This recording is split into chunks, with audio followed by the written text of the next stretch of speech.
It's always good when you can find a gem or a Cadillac when it comes to talking about the territories. Yes, we are here to talk about the Pacific Northwest Territory tonight. It's Don Owens, the legendary territory. It's Ring Respect Radio. And boom, just like that, it's Thursday night, and we say it's time to party with us. We're your hosts, the Video Bros. My name is Bobby Munson, and the man sat beside me. He's the man with the angelic voice. He's Papa Smokes.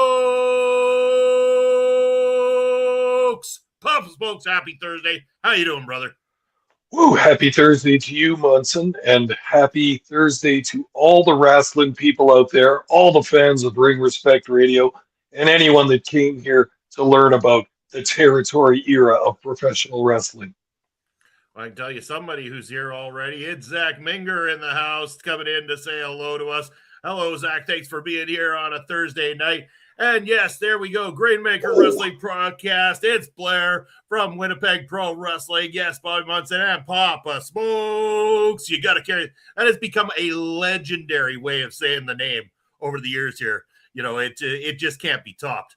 But happy to have you, Blair. Everyone, go check out the Grainmaker Wrestling Podcast as well as Winnipeg Pro Wrestling over on YouTube. And look who else is here on a Thursday night. It's Basser saying, my boys, happy Thursday to you. And of course, the party just can't get started until the Mangler's up in the house.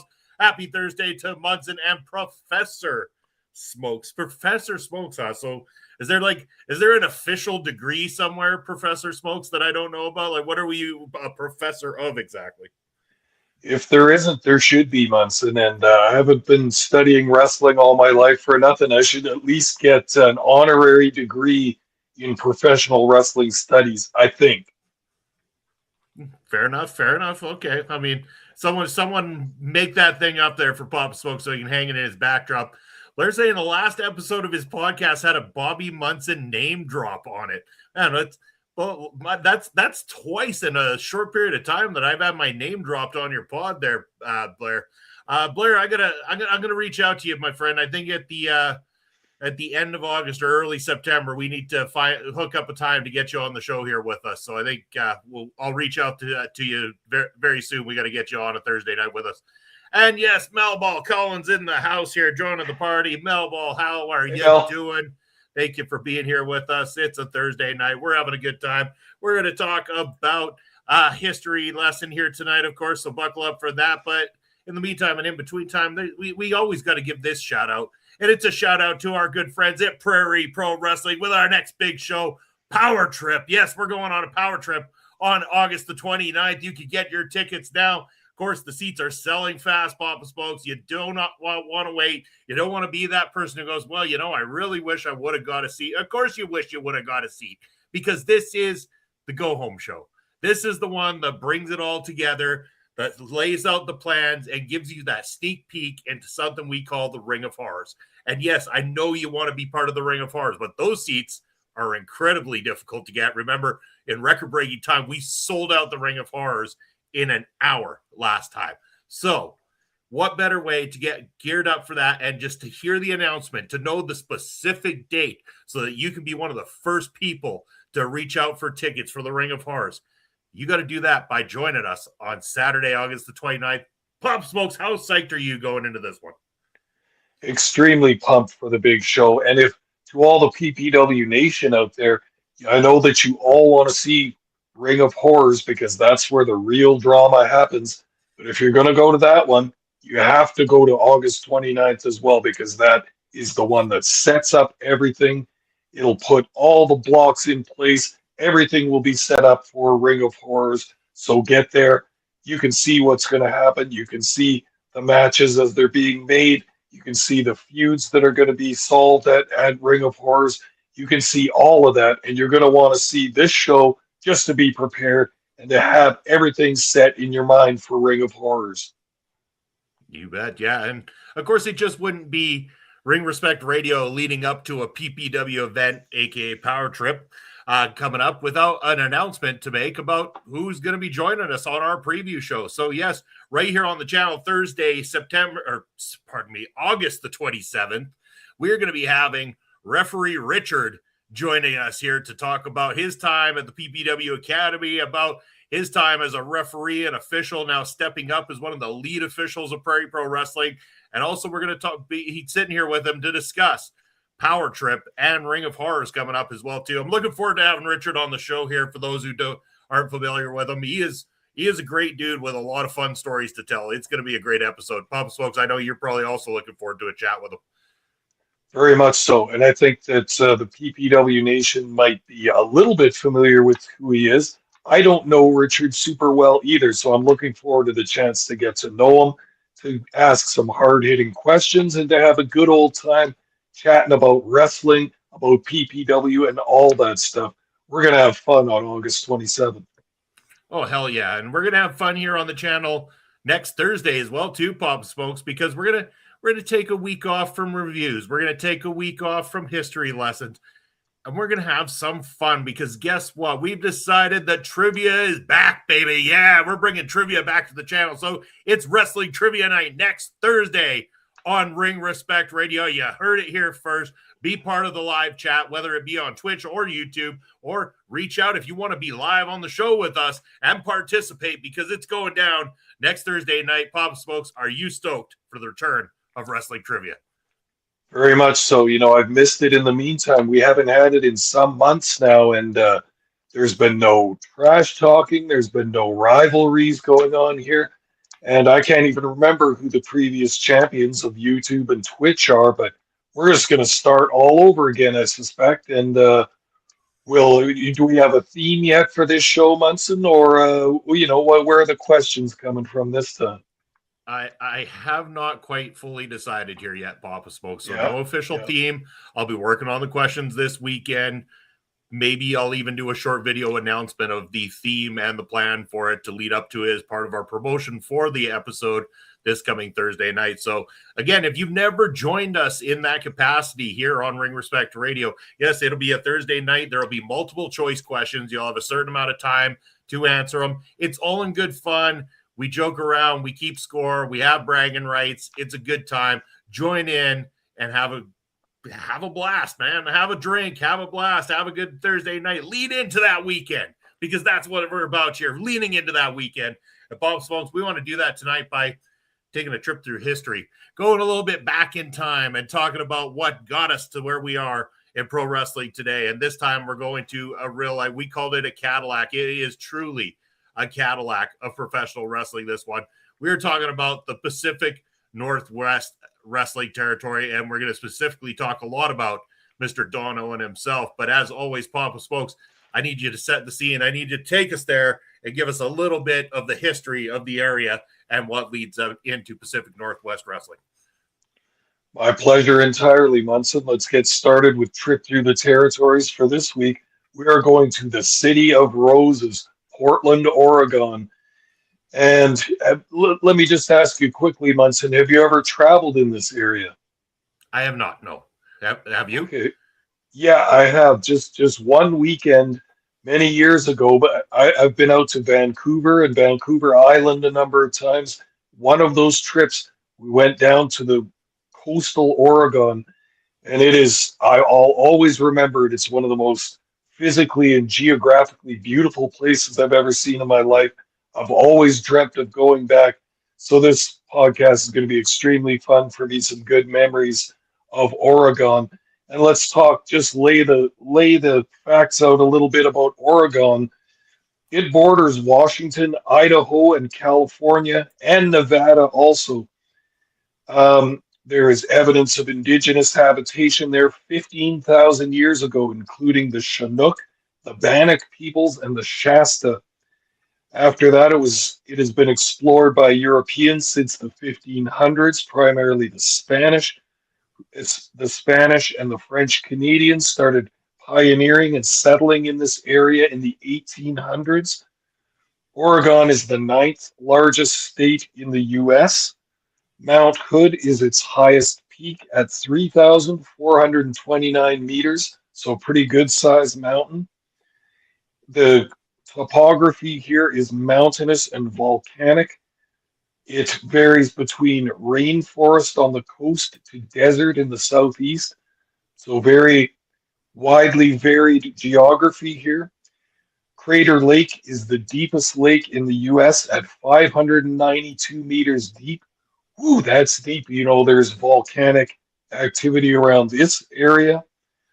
And another little fun fact about the state of Oregon is it is home to what is considered the single largest organism in the world, an Amaralia solidipes fungus, which grows beneath the Malheur National Forest in eastern Oregon.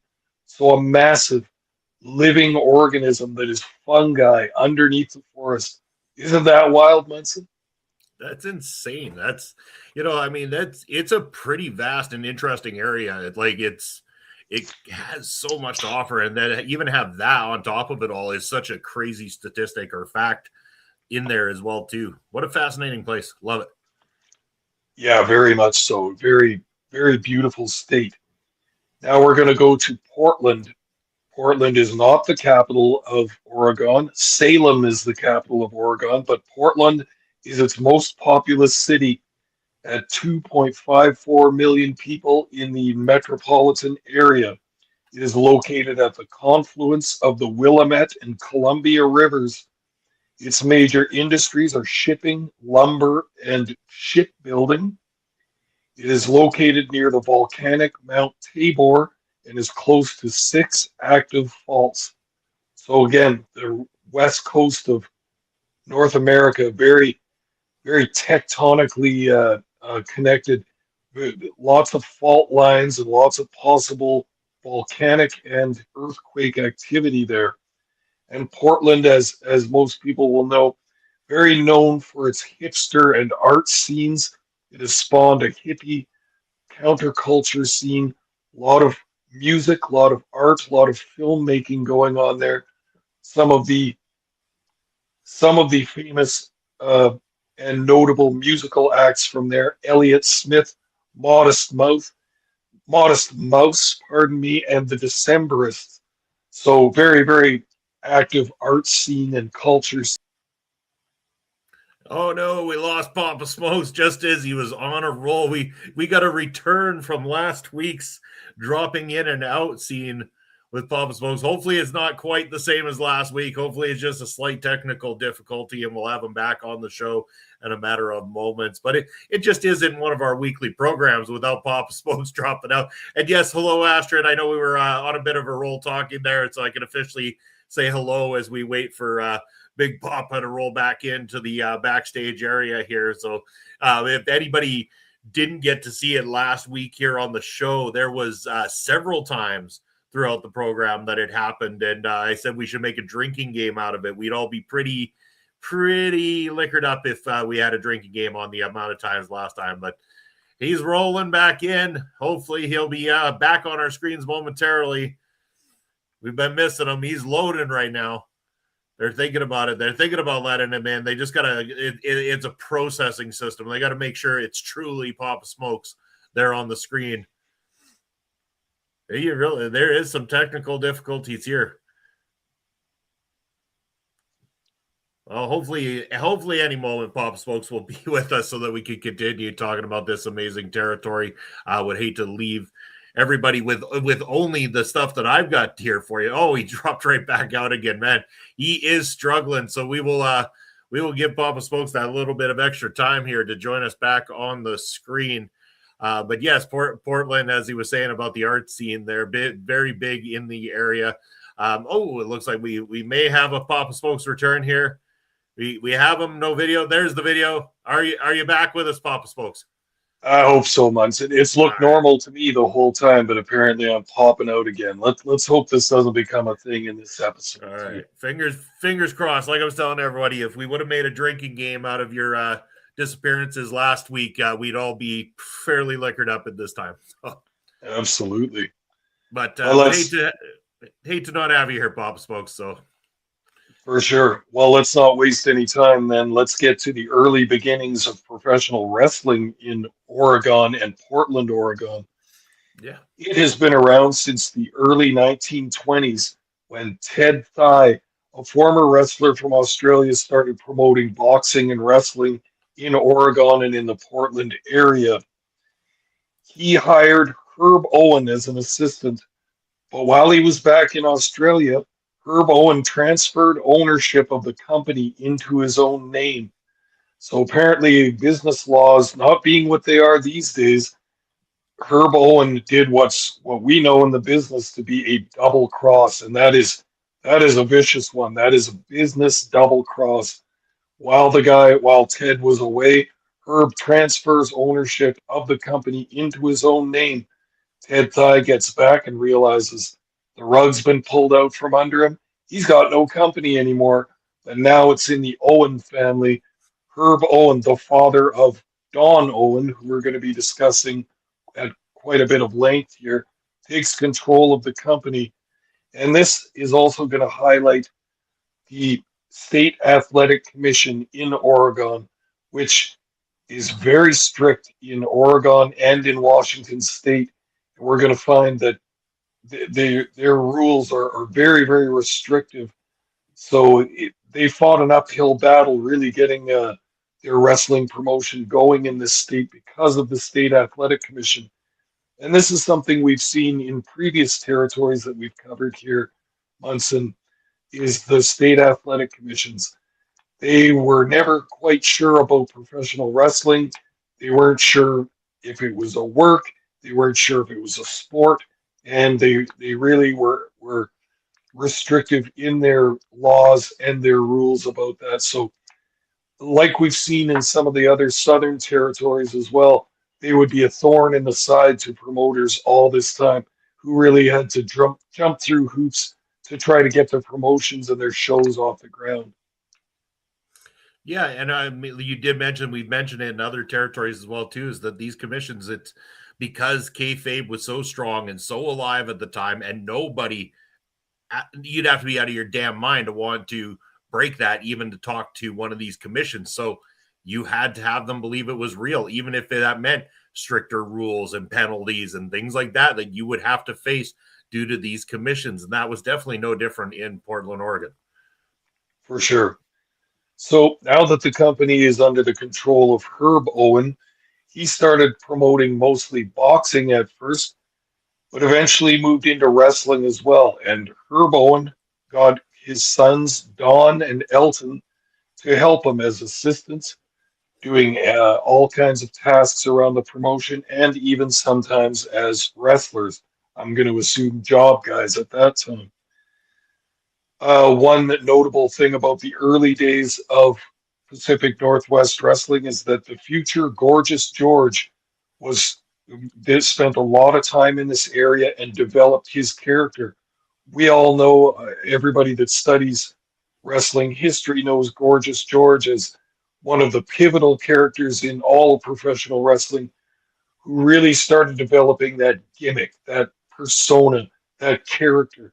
And Gorgeous George was the flamboyant character with the dyed blonde curly hair, and he had the capes, and he had the female valet that came out and sprayed the perfume around and held the mirror up for him because George was just so gorgeous.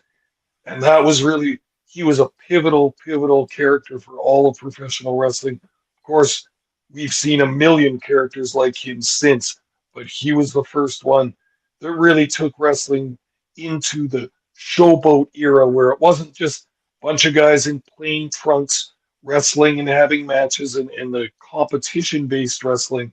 But this was a guy that really forwarded the formation of characters and personas. And not surprising that Portland would be the kind of area that a character like that could develop and everything too, because Portland are known again for pushing that artsy scene, and everything was so dedicated. Like it wasn't even just like the wrestling side of it wasn't just a wrestling company or a wrestling territory, and there wasn't competition. Like Pacific Northwest was just, it was lifestyle for the people in the area. That was it. You went to wrestling, and wrestling meant Pacific Northwest. There wasn't this guy or that guy or anything like that. So you went there, and it made people in the area want to become wrestlers, especially the young people watching wanted to grow up and be like those wrestlers that were coming through the area. So it's very pivotal. And of course, Gorgeous George, huge on that. That's somebody who I think deserves a whole episode. Main role as the promoter. Don features some boxing, but mostly wrestling. He starts to turn the company more towards professional wrestling as its focus. And Don Owen was one of the early promoters also that saw the value and the future of women's wrestling. He started featuring ladies wrestling back in the 40s and 50s until ladies wrestling was banned in the state. This I don't have an exact date for this. I'm going to assume it's in the late 40s or early 50s. Ladies wrestling was banned until 1975. Isn't that a Yeah. shame, Munson? In such an open-minded state, in such a progressive Western state, they didn't want to have ladies wrestling. I'm just gonna not even imagine what the reasons are for that. But if you remember, Bob, we also came across ladies wrestling bans when we researched pro wrestling in our home province of Saskatchewan here. Do you remember finding those documents from Stu Hart? You remember that, Bob? Yeah, those exact ones that can be found at the University of Saskatchewan. They're the Neil. Sorry, I'm blanking on the last name, but you can go back and watch our. I'm going to pin it here. The episode that we did with all of that. The collection is there to be viewed, and those are very interesting documents that worth Stu fighting for women's rights to be able to wrestle here in the province of Saskatchewan. And the same, like you're saying about Portland, like, yeah, it lasted a little longer. I think it wasn't until it was the 80s or something like that where they were able to turn it around here in Saskatchewan, or maybe the late 70s. I think Portland might have been ahead of the game there by a little bit, but not a heck of a lot. So 1975, you're saying when that ban was finally lifted and the ladies could start wrestling in Portland area, which is wild because so you miss out on so many greats at that time, and really at that moment then you got to start bringing in the talent and reestablishing a scene that hasn't existed there in quite some time too. Absolutely. And this goes back to what we were saying before about the state athletic commissions. This is their these are their rules that they're putting in here, and this is another reason why Washington State and Seattle doesn't have a much of a wrestling history because, again, the state athletic commission did not favor professional wrestling and just wouldn't allow the licensing to hold shows. So it's a funny area of the United States because it was just very restrictive in that way. Again, kind of boggles the mind because the western end of the U.S. is usually more progressive in its political views and such, but they didn't want ladies wrestling and they didn't want professional wrestling all that much. So Don Owen and Roy Shire and the LaBelles, the other main promoters from the West Coast, really had to fight against those athletic commissions to get their product out there. But by 1948, the National Wrestling Alliance is formed, which we've talked about in many episodes here, and Don Owen is in at the bottom level as a founding member. So this would be so important for NWA Pacific Northwest because now they're a member of the NWA, and now they've got the backing of the National Wrestling Alliance.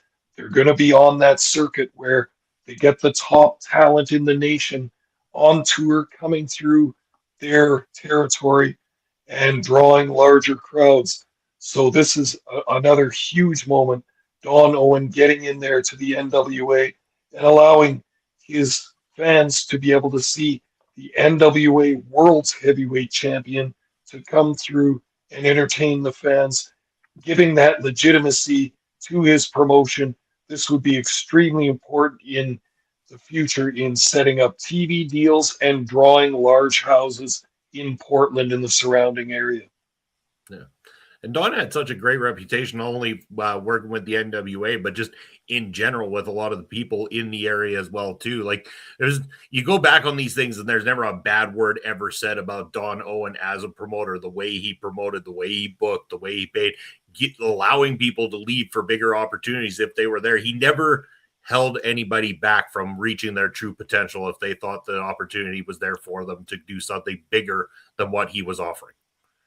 Very much so, very much so. And looking back on another of our previous territory episodes, talking about Sam Muchnick, who was the promoter out in St. Louis, honest, well-paying, well-respected, treated the boys well, so therefore did very well as a promoter. Same thing with Don Owen here. And you got to think for all the crooked promoters that you ever hear about that squeeze their dimes very tightly and watch their money and ripped off people and tried to cut, you know, tried to cut um, very close to the bone on their promotion and tried to cheat some wrestlers and talent. It really does seem like some of the most successful promoters were the honest ones, like Sam Muchnick and Don Owen. So, tip of the hat to that too. We try and do that around PPW here as well. Pay fairly and treat the wrestlers fairly. Therefore, you get that good energy in return from the talent. Yeah, exactly. Yeah, treat them right, and you'll get good things returned in your favor as well too. So not only a great reputation, but a great way to kick off getting into the television scene. Or unless you had something else before we get to the television portion. That's exactly where I'm going too. Fantastic. So basically, they debuted in 1953, originally on KPTV, eventually moving to KOIN TV in 1955. And then when they returned after that to KPTV in 1967, they remained on that station until the end of 1991. The end of 1991, Papa Smokes, making it one of the longest running television programs in the area ever in history. Absolutely remarkable for a wrestling territory. Oh, absolutely incredible because yeah, they had such a successful TV show that it was one of the longest running non-news programs ever, next to Meet the Press and some of these other very popular national shows. Portland, Oregon had that. The show was called Portland Wrestling, and it was so successful. And again, Don Owen gets in on the bottom level here. 1953. That's in the very, very early days of TV. Don Owen saw the potential for TV and the way that that could really piggyback his company into getting large live shows, large gates at his live shows as well. So very forward thinking for Don Owen to get in on the TV. By 1958, they were on a CBS television deal. They were broadcasting throughout Alaska, British Columbia, California, Colorado, Idaho, Montana, Utah, and Wyoming. So That's good. we've talked about TV deals with local territories. You usually had as far as your TV station's signal would broadcast. So you'd get it 20, 30 miles out of town kind of thing. So that's where you could run your shows, is where you had TV product to support your live shows. Think of Don Owen here. He's got, how many states was that? 6 or 7 states that he's running his TV show in. Now, he didn't run live shows throughout all these states. That would have been a lot of miles to cover.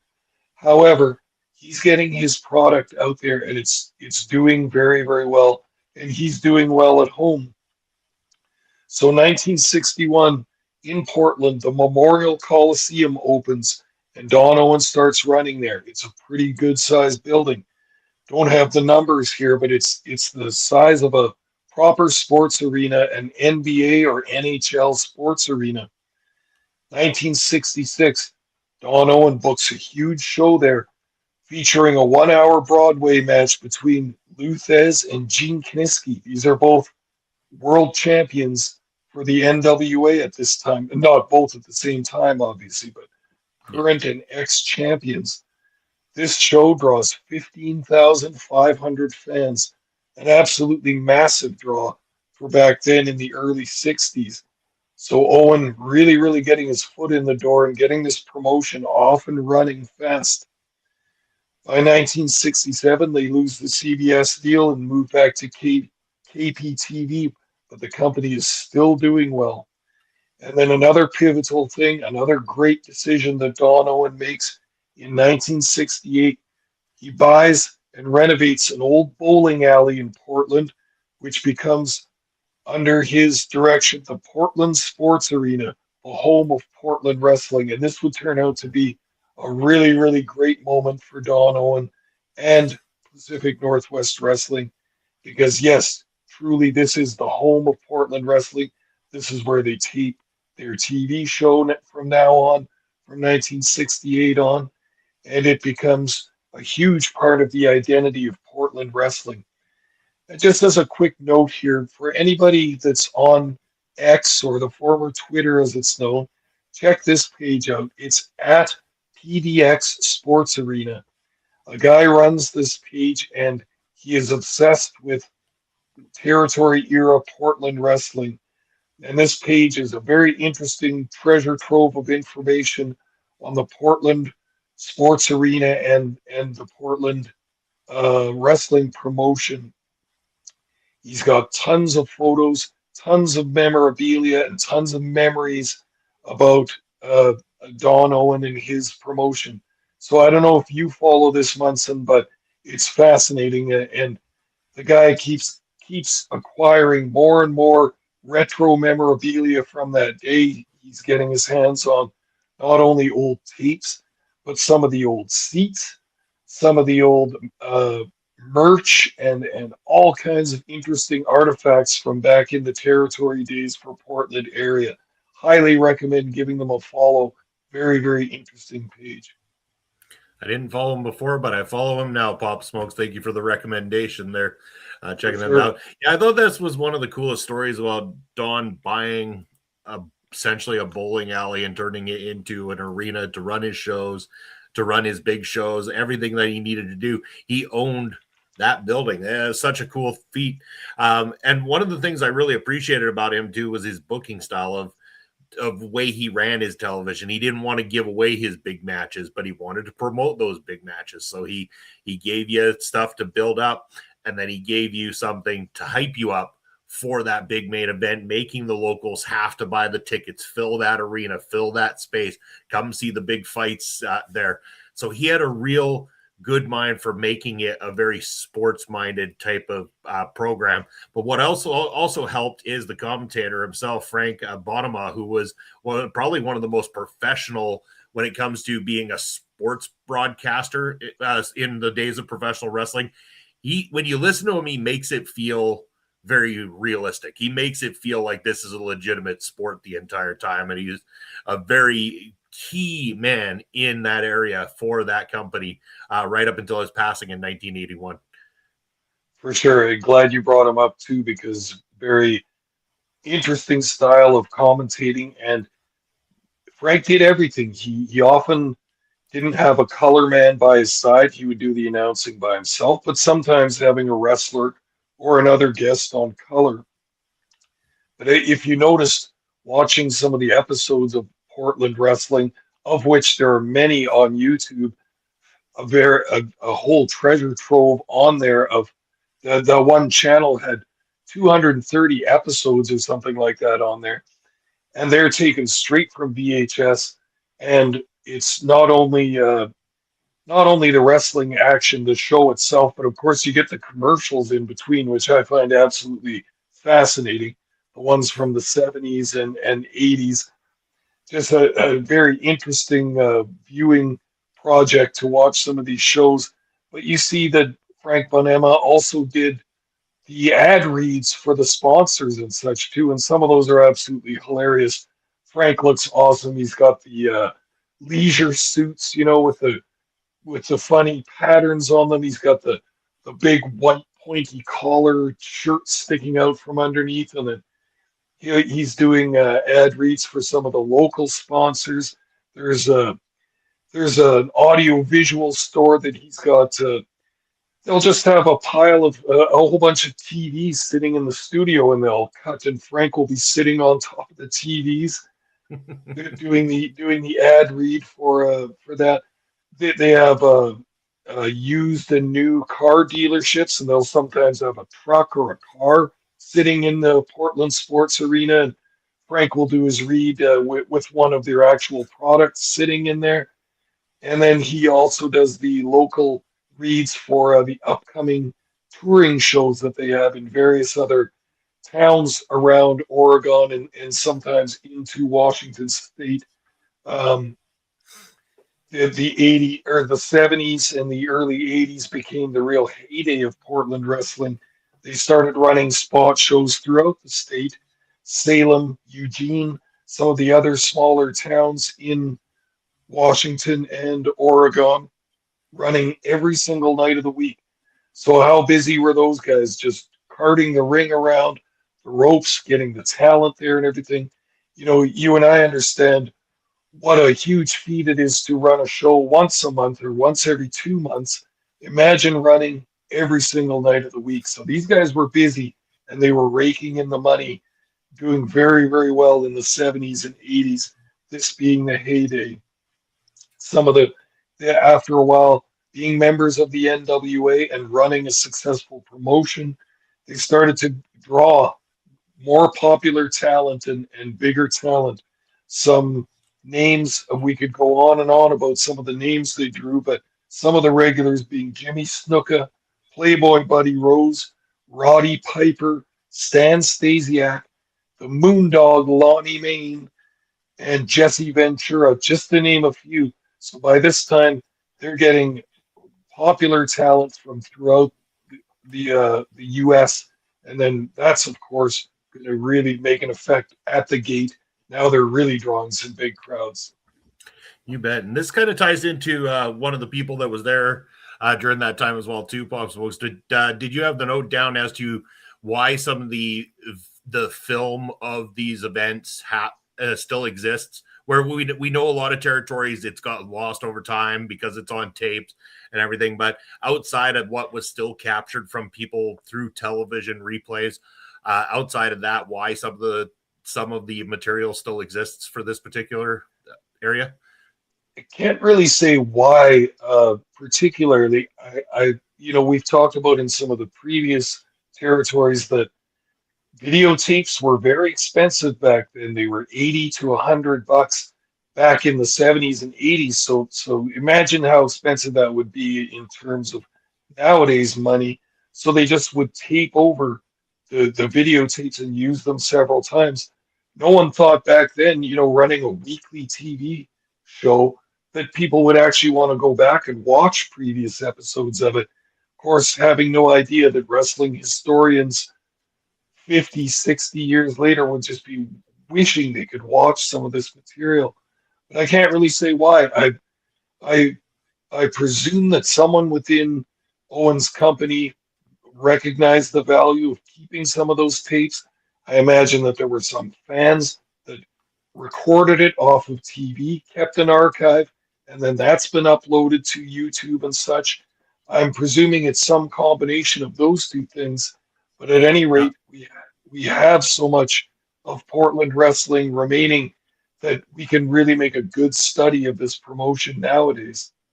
For sure. And yeah, what I was alluding to in particular is in a article over at Slam Wrestling from a couple of years back. It's actually said that Buddy Rose obsessively recorded everything from Portland wrestling television to study his very own performances, and in keeping that, is managed to preserve a lot of the tape history from the Portland area, which is why so much of it still exists, and it's all because of Buddy Rose, which I thought that was a really cool fact to hear, that Buddy Rose was instrumental in keeping a lot of that alive. Where a lot of those territories, it was like you said, those tapes were expensive, so they got recorded over all the time. So you just didn't have it to be restored, and there's no way other than the recorded memories of people talking about it through the years, which is only going to, over time, unfortunately, get further and further away from people's knowledge. That's all we have from some areas. But fortunately, in Portland, Buddy Rose and anybody else who did the tapings, I'm sure, like you said, amongst the fans, have helped to restore the history of this particular territory. Yeah, yeah, well said, Munson. And to talk about Playboy Buddy Rose for a few minutes, there might be modern fans who aren't familiar with him or his work, but he is such an important part of Portland wrestling's success. And he had success everywhere he went because this was a very intelligent and very hardworking wrestler, a guy who understood the fine points of the business, and his influence was absolutely massive. He was open to teaching younger wrestlers, and lots of people went to him for advice on what they should do. So, for modern wrestlers, if you want to see a great example of Buddy Rose's influence in the modern day, one of the young wrestlers that Rose worked with extensively when they were both in the AWA up in Minneapolis was Shawn Michaels, because Shawn Michaels and Marty Jannetty, as the Midnight Rockers in their earliest days as a tag team and as wrestlers, came up to Minnesota and worked for Vern Gagne in the AWA. And they did a long program with the veteran wrestlers, Playboy Buddy Rose and Doug Summers. They, Rose and Summers as the heels and the Midnight Rockers as the faces, obviously. But Rose took young Michaels and Jannetty aside and gave them a great education, which would follow Michaels throughout his career.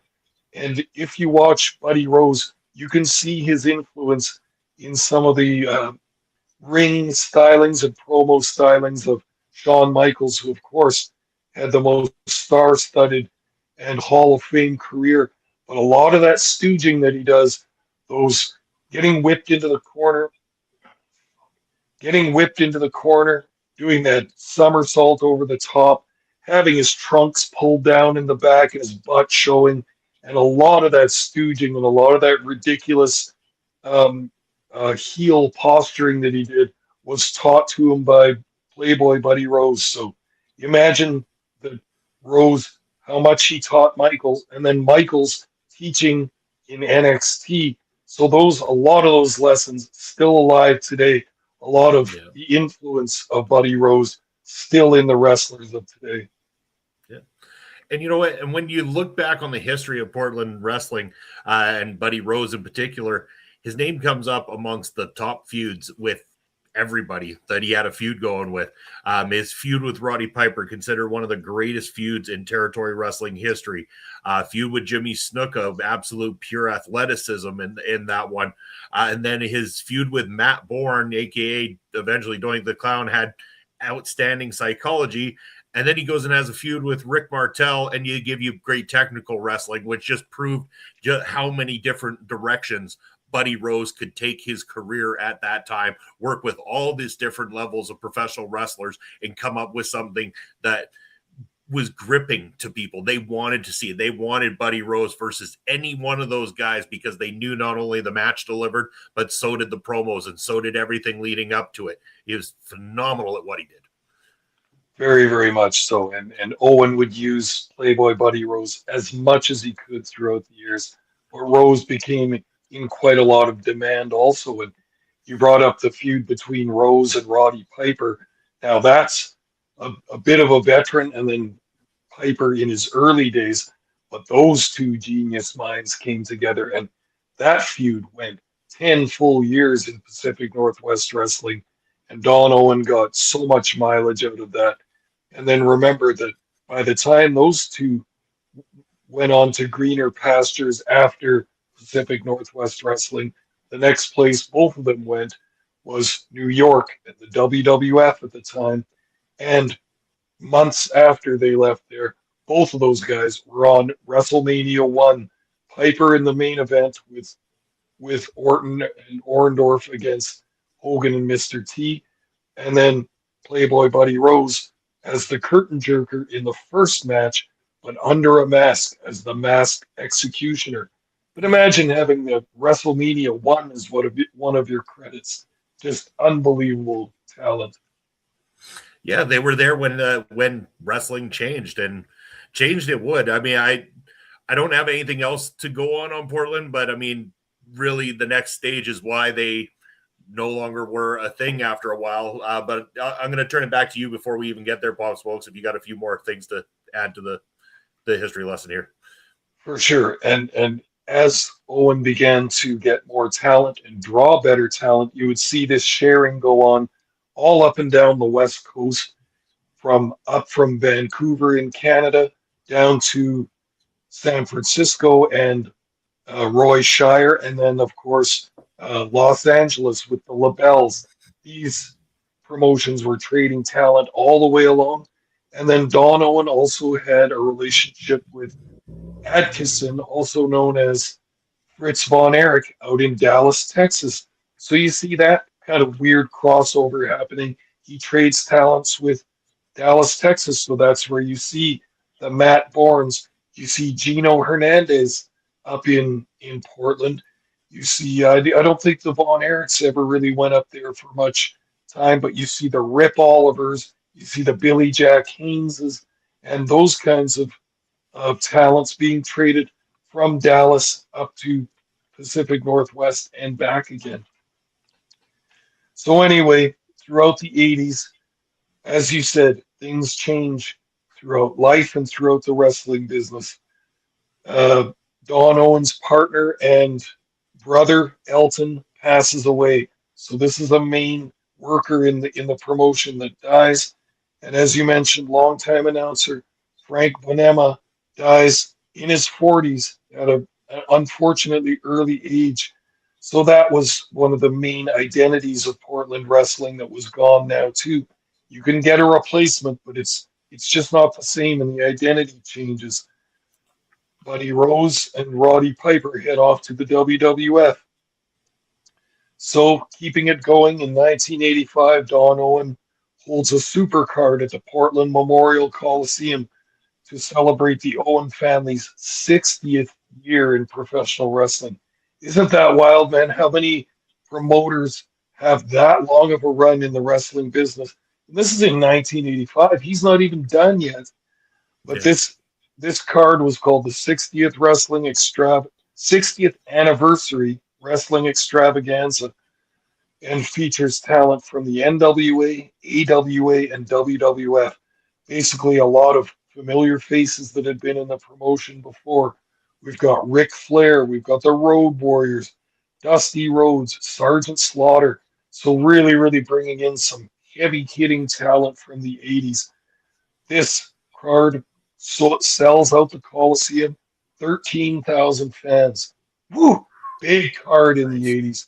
So Don Owen just still killing it in 1985 when some of the other promotions are starting to lose steam. But Pacific Northwest Wrestling would lose steam as well throughout the 80s. Um, Changes to once again, the Oregon Boxing and Wrestling Sports Commission would start to make it more restrictive, and it became difficult to run successful and money-making shows in the area. WWF and WCW national expansion starts to drain their talent base, and PNW unable to secure a national cable deal, and their main TV sponsor goes bankrupt. So now we're seeing trouble on various levels of the business, and Don Owen's going to find it hard to continue on running a successful wrestling promotion. So by 1987, Don Owen was the last charter member or founding member of the NWA whose promotion was still running. So isn't that interesting too? From the Munchniks to the all the famous promoters who were in on the ground level in the National Wrestling Alliance, Don Owen is the last standing guy by 1987. So it was not until 1991 that Portland Wrestling TV show is canceled, goes off the air. It ran weekly shows for 38 years under the That's same wild. ownership and same management. Isn't that wild? And like we said, third longest running TV program that wasn't news in the entire country of the US. That's absolutely insane. And it just shows how popular and what a standard TV show this was in the Pacific Northwest and in Oregon at this time. Don Owen continued to run local shows in Oregon and Washington until April of 1992 when he retired. Owen sold the company to his main referee, Sandy Barr, who continued to run shows until 2007. But again, Barr ran into restrictive rulings from the State Athletic Commission and eventually moved the promotion to Vancouver.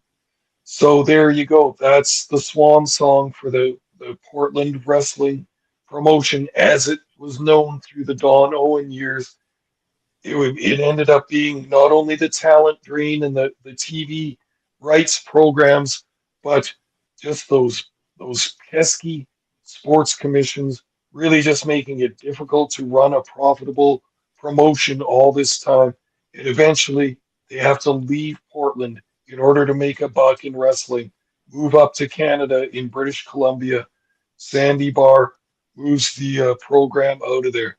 So, and just as we've seen in previous Trip Through the Territories episodes with the territories of the 70s and 80s and beyond, Don Owen succumbs to some of the same business and financial pressures as all the other promotions. And Portland Wrestling, the last one standing, but goes out of business in the early 90s.